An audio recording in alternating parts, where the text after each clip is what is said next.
Kemudian para jemaah yang kemudian melihatkan maka dari syahadatain apa kedudukan dua kalimat syahadat dalam agama kita ini?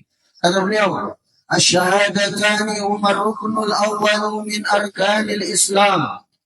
Dua kalimat syahadat ini merupakan rukun pertama dari rukun-rukun Islam yang 5. Fahuma awwalu ma yajibu ala man arada ad-dukhula fil Islam. Di mana mengucapkan, mengikrarkan dua kalimat syahadat ini adalah syarat yang harus dilakukan oleh orang yang hendak masuk ke dalam agama Islam. Wala yasihhu islamu ahadin lam yashhad bihima.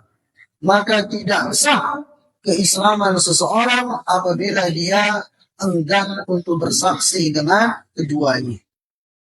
Ya, ada orang misalnya dia mengakui kebenaran Islam. Dia bilang, saya yakin Islam itu adalah agama yang terbaik. Islam itu adalah satu-satunya agama yang benar. Tapi giliran disuruh syahadat, ada maunya. Apakah dia seorang muslim? Kita katakan enggak. Ya, karena untuk menjadi seorang muslim harus mengikrarkan dua kalimat syahadat. Kalau hanya sekedar membenarkan Islam sebagai agama yang diterima di sisi Allah satu-satunya, tanpa mau bersyahadat, belum dikatakan seorang muslim. Ya contohnya siapa? Abu Talib, mamanya Nabi Sallallahu Alaihi Wasallam. Abu Talib itu yakin betul Islam agama yang benar, tapi dia enggak bersyahadat. Maka jadi wayangkan Abu Talib pernah mengatakan, inni a'lamu anna dina Muhammadin khair adyanil bariyah. Laula al-malamata aw makhafata masabbatin lawajadtani samhan bidzaka mubina, kata Abu Talib. Yang artinya aku tahu betul bahwasanya agama keponakanku Muhammad itu adalah agama yang benar. Agama yang paling benar. Kalau bukan karena takut diusir oleh kaumku, takut dicela, takut dicaci maki, ini aku akan menerima Islam itu sebagai agama. Aku akan masuk ke dalam agama Islam. Jadi Abu Talib sebenarnya sudah membenarkan Islam agama yang diterima oleh Allah satu-satunya di zaman itu. Cuma karena dia enggan mengucapkan dua kalimat syahadat, maka Abu Talib tidak dikatakan seorang muslim. Bahkan dia mati dalam keadaan kafir. Beliau mati dalam keadaan kafir. Padahal Nabi SAW sudah berusaha mendakwai. Ya.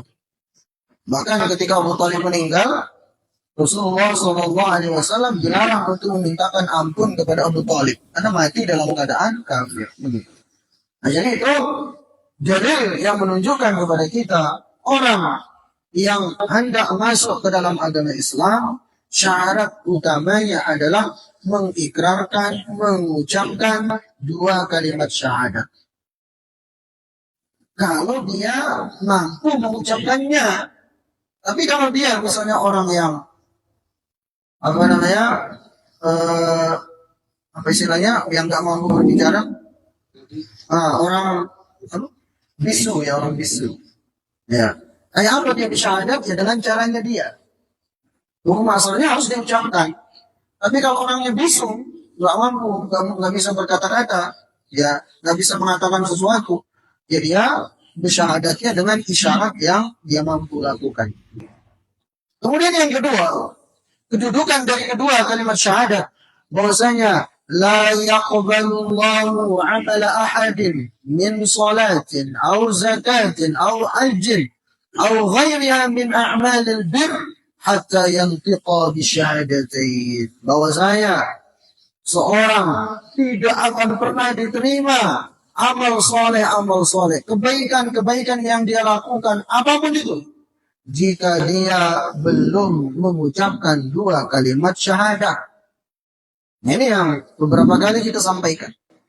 Ya, orang kafir, orang non-muslim, sebanyak apapun kebaikan yang dilakukan, sebanyak apapun akhlaknya, ya itu semua tidak akan ada nilainya di hadapan Allah. Kenapa? Karena dia belum memiliki syaratul iman, syarat iman untuk diterima amal ibadahnya, untuk diterima kebaikan-kebaikannya. Ya, mungkin di dunia, ya ada manfaatnya bagi dia di dunia. Makanya dalam satu hadis yang sudah disebutkan, orang kafir kalau melakukan kebaikan, utrima bihi tuhmatan fid dunia. Jangan Nabi sallallahu alaihi wasallam. Allah Subhanahu wa taala akan berikan kepada dia kenikmatan di dunia dengan sebab kebaikannya. Allah kasih dia. Ada orang kafir non muslim suka menolong orang lain, bisa jadi dengan sebab itu Allah permudah rizkinya, Allah permudah urusannya di dunia, bisa jadi. Tapi kalau di akhirat, ada. Semua kebaikan-kebaikan itu nggak ada manfaatnya. Di dunia ya.